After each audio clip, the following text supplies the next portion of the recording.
At the end of basically 8 years of a presidential term, the outgoing president, always looks like he's 50 years older than when he went in. I don't know how that's going to work with Donald Trump. He already looks like a dried up orange prune. But, it's pretty consistent. I feel as though America is going to the average American who actually pays attention to half of the shit that Donald Trump does is going to look like President Obama did at the end of his 8 years, because there's not a day that goes by that we don't have a full onslaught of Donald Trumpism, of his insanity, his propaganda, his lies, his thin-skinnedness, childishness, his draconian attempts at draconian measures. It wears us down. And so this is like week 3? This is week 3 of Donald Trump's administration. And I swear it feels like year 3 of Donald Trump, of the Donald Trump administration. But, we're going to be hardened. It doesn't, everybody's like, oh, well, that's his tactic. His plan is to wear you down so that you won't have any energy to fight him. Well, yeah, I guess maybe for some people, but, it doesn't matter how worn down we are. It's not like we're just going to roll over and be like, okay, it's year 2, so Donald Trump, do whatever the hell you want to do. We're just tired. No.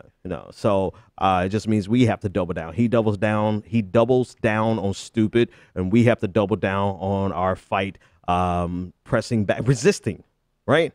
I'm not a fan of the marketing of the use of resistance, #resistance, because for some people it's pure marketing. But, whatever. Hey, let's use it. The resistance. It's not like we're just going to disappear because he's trying to wear us out, whether he's trying to or not. The fact of the matter is we're all going to age just as much over the next 4 years as any president does, because that's the type of thing that Donald Trump does, just day in and day out. And it's not just Trump. And again, and I know we talked about this last week, but I want to make sure we're clear on something. There's a lot of people calling for the impeachment of Trump. And I get it from a political perspective. It would be great to have that underneath on a notch on your belt, right? That you got Donald Trump impeached, or he did something to warrant impeachment. But the onslaught that we're experiencing, 90% of it, if I could just take an arbitrary number, 90% of it is not Donald Trump. It's Mike Pence and Steve Bannon. So even if you impeach Donald Trump, you still have Mike Pence to deal with. It's possible you'll still have Steve Bannon to deal with, and it's also possible he'll go out with Trump. But the truth of the matter is, what we're fighting against is an onslaught of conservatism.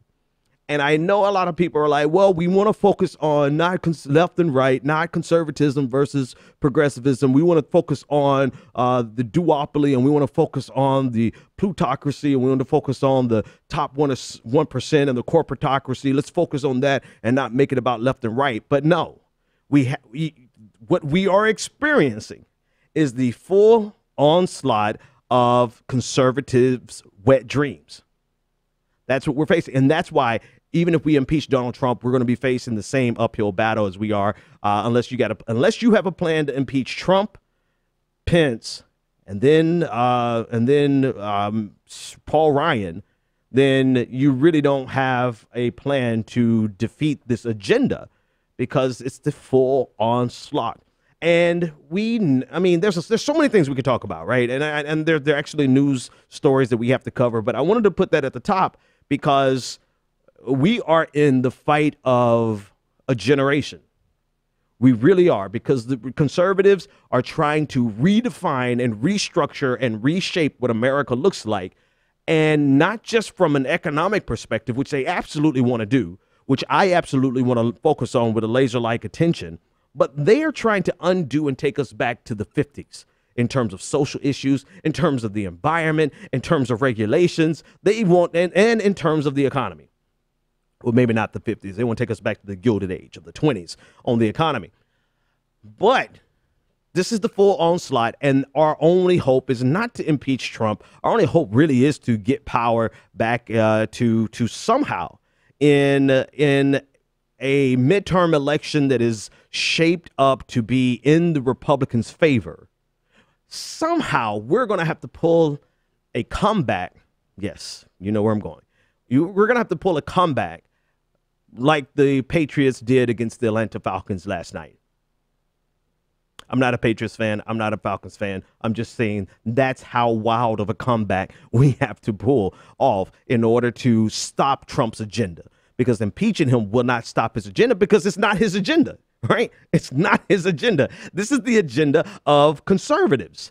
And the only thing conservatives don't like about Donald Trump is his rhetoric, his tone, his demeanor, his presentation. They don't like that, or his affinity towards his infatuation, quite frankly, with Vladimir Putin and his dismissal of American exceptionalism. But they've shown that they can put up with both of those things in order to get their agenda across.